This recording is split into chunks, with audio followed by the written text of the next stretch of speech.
Assalamualaikum warahmatullahi wabarakatuh. Pada sesi yang kedua ini kita akan membahas tentang keruncingan distribusi data atau disebut juga dengan kurtosis. Oke, untuk mempersingkat waktu, kita akan membahas tentang definisi keruncingan atau disebut juga dengan kurtosis.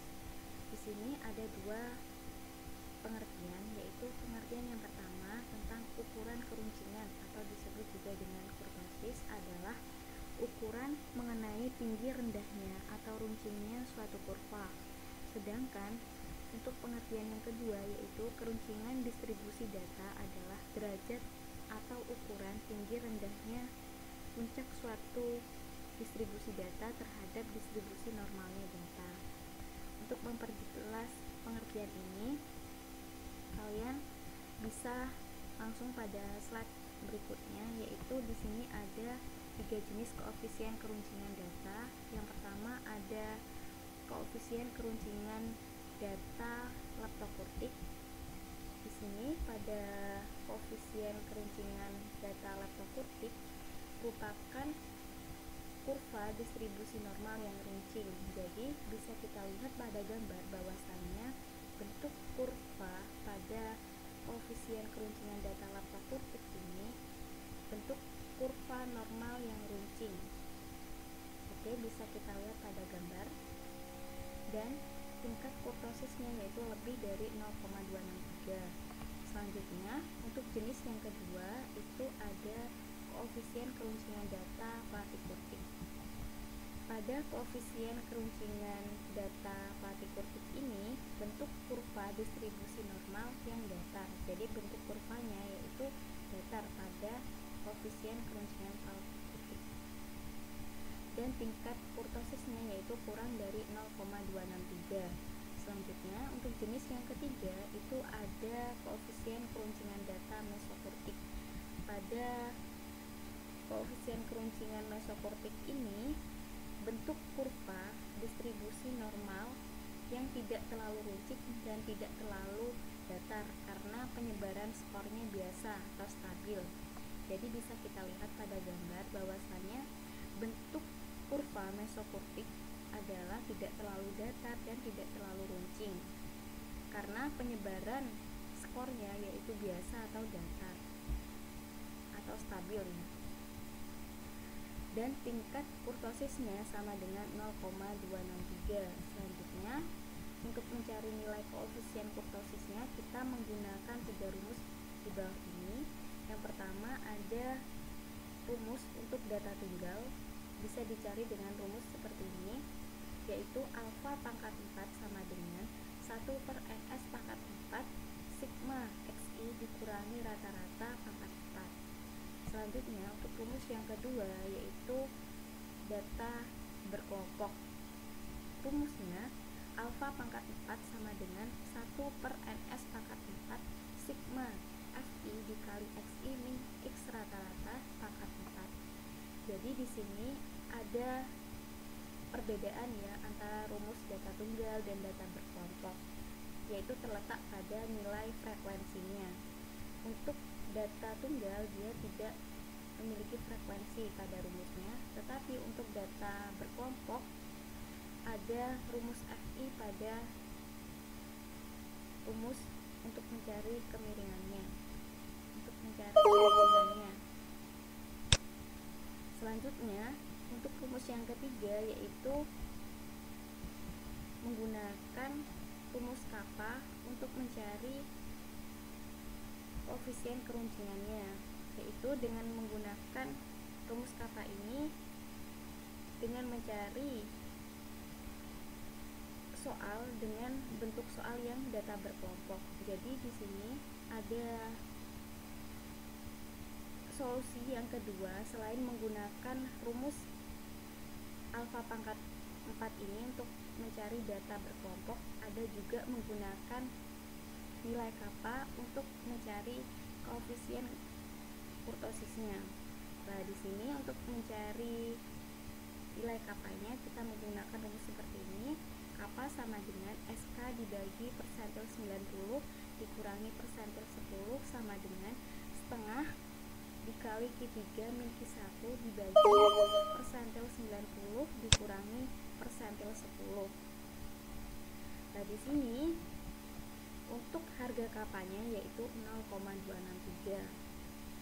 Oke, selanjutnya di sini ada beberapa ketentuan apakah kurva tersebut termasuk kurva mesokurtik, leptokurtik, atau platikurtik dengan melihat ketentuan yang ada di bawah ini. Jadi di sini ada 3 ketentuan. Ketentuan yang pertama yaitu jika nilai alfa pangkat 4 sama dengan 0,263, maka bentuk keruncingan distribusi datanya adalah mesokurtik atau bisa juga disebut dengan kurva normal.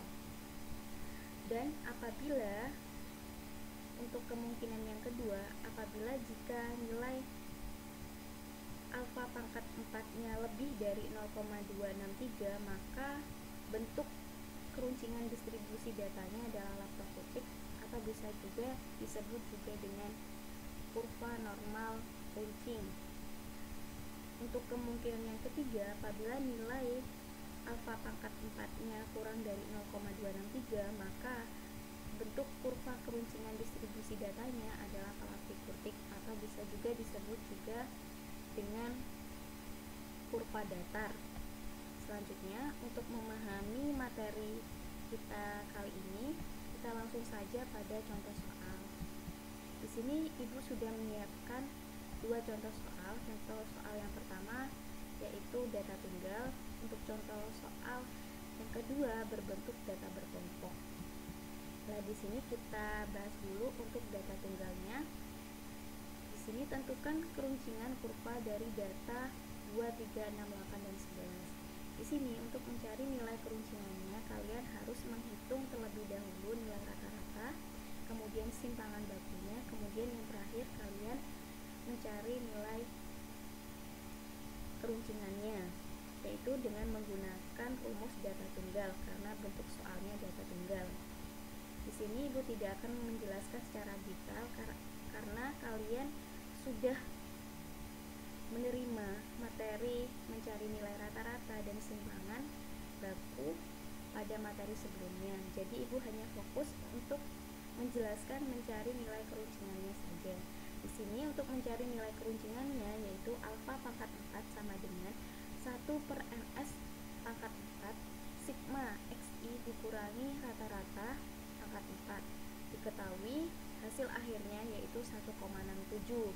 Jadi kesimpulannya, karena nilai koefisien keruncingannya adalah 1,67 dan lebih dari 0,263, maka kurva distribusinya adalah leptokurtik atau bisa juga disebut kurva runcing.